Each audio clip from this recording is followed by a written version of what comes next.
periodista y además muy experta en temas internacionales. Muchas gracias, Lila, por tu tiempo y muy buenos días. Tania, muy buenos días, un gusto estar en su programa, un saludo a todo el público. Gracias, igualmente que estés con nosotros en contacto porque queremos saber tus impresiones, qué concluyes de esta cumbre y qué es para ti lo más destacable. Pues mira, lo más destacable a mi parecer para México son varios asuntos y la mayoría surgieron de la reunión bilateral entre el presidente Joe Biden y el mandatario mexicano. Sí es importante señalar que no se tocó como tal el tema de Cuba o de Nicaragua, pero el mandatario estadounidense mandó una advertencia indirecta muy interesante cuando dijo en la conferencia de prensa después de la reunión bilateral que ambos presidentes están comprometidos a fortalecer la democracia y que en los últimos 20 años se han reducido las democracias alrededor del mundo. Es decir, el presidente Joe Biden le deja claro al presidente López Obrador que las democracias, el fortalecimiento de ellas va a ser uno de los componentes más clave para la relación bilateral entre México y Estados Unidos. Esto después de que el presidente López Obrador haya apoyado abiertamente al gobierno de Díaz-Canel, se abstuvo ante la resolución sobre la situación en Nicaragua que aprobó la OEA la semana pasada, pero también marcó una neutralidad en Venezuela y le dio asilo político a Evo Morales en 2019. Entonces, todo esto posiciona a México dentro de un bloque de países en América Latina en donde son líderes autoritarios y regímenes de dictaduras, y esto le preocupa mucho a Estados Unidos. Lo único que podría hacer México ahí es tal vez en un escenario futuro funcionar como un interlocutor entre estos gobiernos y la Casa Blanca, debido a que el presidente Joe Biden ha sido muy vocal en contra de estos gobiernos. Ahora, por parte del presidente López Obrador, él dejó claro y le agradeció a su homólogo estadounidense que México ya no sea patio trasero de Estados Unidos y que haya establecido Joe Biden una relación entre iguales. Interesante este comentario porque a pesar de que hay una cooperación importante en diferentes temas en la agenda bilateral, pues cuando estaba el expresidente Donald Trump, que realmente impuso medidas agresivas con acciones de intimidación en contra de México, como cuando amenazó con imponer un arancel a todas las importaciones que llegaban de México a Estados Unidos, pues el presidente López Obrador jamás habló de una relación entre iguales y que México ya no era un patio trasero. Entonces, creo que ahí hay una contradicción interesante y también creo que fue un mensaje directo a su base electoral en México. Y lo más importante, y creo que esto sí es un logro para México, es el anuncio de que el gobierno de Estados Unidos va a otorgar un presupuesto, todavía no sabemos la cantidad, al programa de Sembrando Vida y Jóvenes Construyendo el Futuro, que ahora se va a llamar Sembrando Oportunidades, para ampliar ambos programas al sur de México y Centroamérica para abatir las causas fundamentales que impulsan la migración hacia Estados Unidos. Veremos cuánto presupuesto verdaderamente le va a otorgar Estados Unidos a dichos programas. Es ahí donde vamos a ver la fuerza y el real que tiene la Casa Blanca con estos dos programas. La Casa Blanca ha informado que para Centroamérica y el sur de México va a destinar $4,000 millones. Vamos a ver cuánto de ese presupuesto se le va a otorgar a Sembrando Vida y a Jóvenes Construyendo el Futuro, Tania. Muy bien. Buenos días, les saluda Luis Carlos Ortiz. Con las caravanas migrantes que hemos vivido aquí en México en los últimos meses, con las acciones que ya mencionó usted de Donald Trump y con esta reunión, el dicho del presidente de dejar mitos, no rechazar a migrantes y decir que son la mano de obra clave para Estados Unidos y que no nos alcance China. ¿Qué opinión le merece este tema? ¿Nos puede ampliar sobre migración? Claro, Luis Carlos. La crisis fronteriza y migratoria se ha convertido en una crisis política para el gobierno de Joe Biden de cara a las elecciones intermedias de 2022 en Estados Unidos, donde se va a reelegir la totalidad de la Cámara de Representantes, un tercio del Senado y 36 gubernaturas. demócratas pues pueden perder su mayoría débil que tienen en ambas cámaras del Congreso de Estados Unidos, y esto podría causarle pues un problema muy fuerte al presidente Joe Biden si tiene a un Congreso opositor durante sus 2 últimos años de su mandato. Y los republicanos van a utilizar la crisis fronteriza para tratar justamente de ganar la mayoría en el Congreso, y por eso vemos que el presidente Joe Biden está tomando medidas muy fuertes para frenar el creciente flujo de migrantes que están llegando a la frontera entre México y Estados Unidos. En lo que transcurre del año fiscal 2021, han habido más de 1.7 millones de detenciones en la frontera entre México y Estados Unidos, en comparación a 458,000 detenciones que se realizaron en el año fiscal 2020.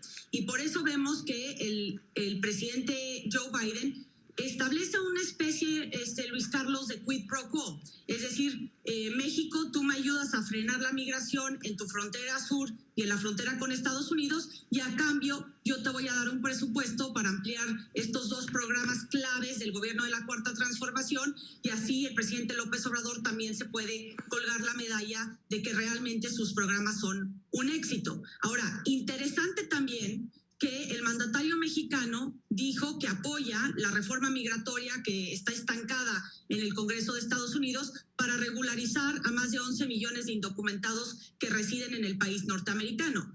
Esto es interesante porque de nuevo hay una contradicción en el principio de la no intervención que tanto presume el presidente López Obrador como uno de los ejes centrales de la política exterior mexicana. Es decir, al opinar y pedir a los congresistas de Estados Unidos que aprueben una reforma migratoria, pues está opinando e interviniendo en los asuntos internos de Estados Unidos. Si este escenario fuera la inversa, y si el gobierno de Estados Unidos estuviera pidiéndole al Congreso mexicano que aprobara una reforma, que no quede duda que el presidente López Obrador en una de sus mañaneras estaría denunciando que Estados Unidos está interviniendo en la soberanía nacional y en los asuntos internos de México. Entonces aquí vemos de nuevo cómo la política exterior de México pues es muy selectiva, en muchas ocasiones es contradictoria, y creo que si bien es cierto que es algo positivo y que se debe de aprobar la reforma migratoria en Estados Unidos, pues el hecho de que esté opinando sobre esto pues va en contra de su misma política exterior que tanto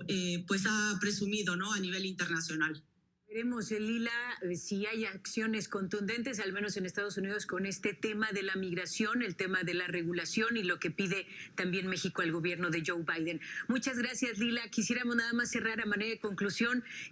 Se vieron bien los tres, que hubo afinidad, decía el canciller Ebrard, que hubo temas que coinciden los tres, se veía también pues actitudes muy positivas de los tres, pero ¿quién saldría ganando más? ¿México, Estados Unidos o Canadá? Si te parece, concluimos con eso y algún otro aspecto que consideres importante.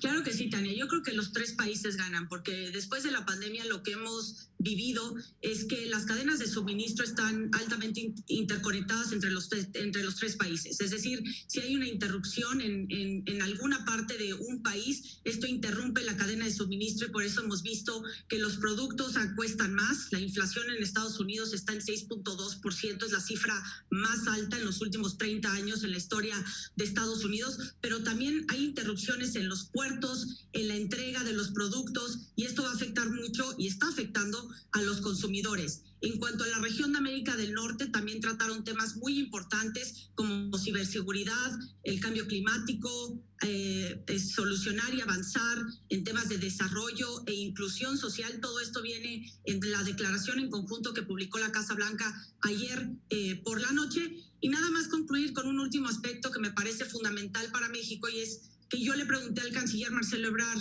ayer en la rueda de prensa que ofreció la delegación mexicana, que si se abordó el tema de la reforma energética. Y él dijo que sí, el presidente López Obrador explicó su reforma en distintas reuniones con sus homólogos.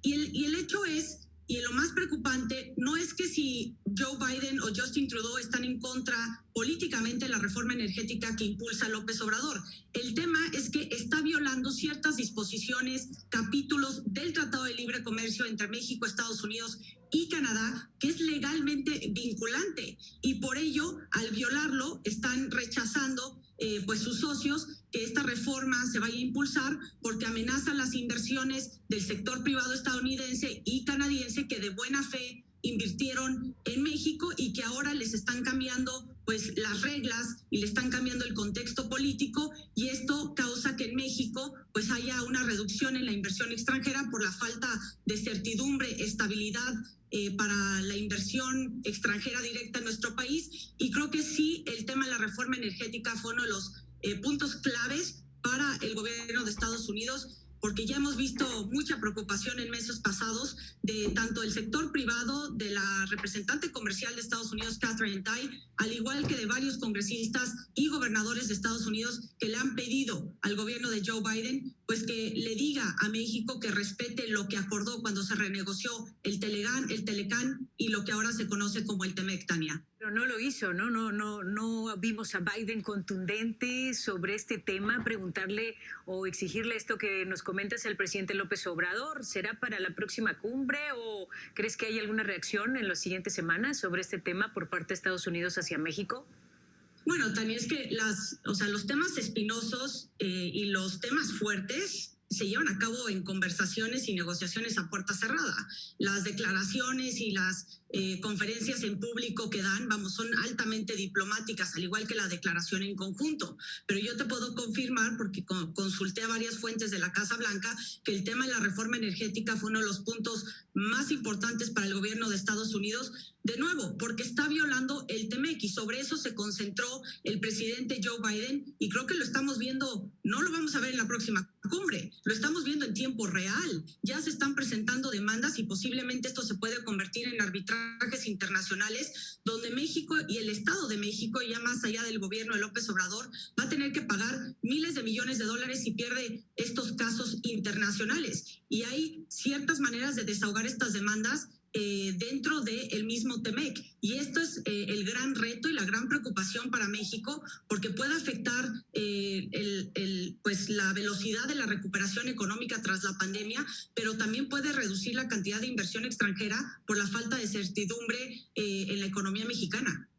Algo muy, muy serio, así que daremos seguimiento, por supuesto, esto que consideramos es uno de los puntos más importantes que han surgido a raíz de esta cumbre, pero sobre todo a raíz de esta reforma impulsada por el gobierno del presidente Andrés Manuel López Obrador. Lila, qué gusto haber conversado contigo, y si nos permites de nuevo estar en contacto próximamente. Lila Abed, muchas gracias, buen día. Tania, Luis Carlos, es un honor estar con ustedes. Muchas gracias por la invitación. Muy buenos días. Al contrario, gracias, Lila Abed.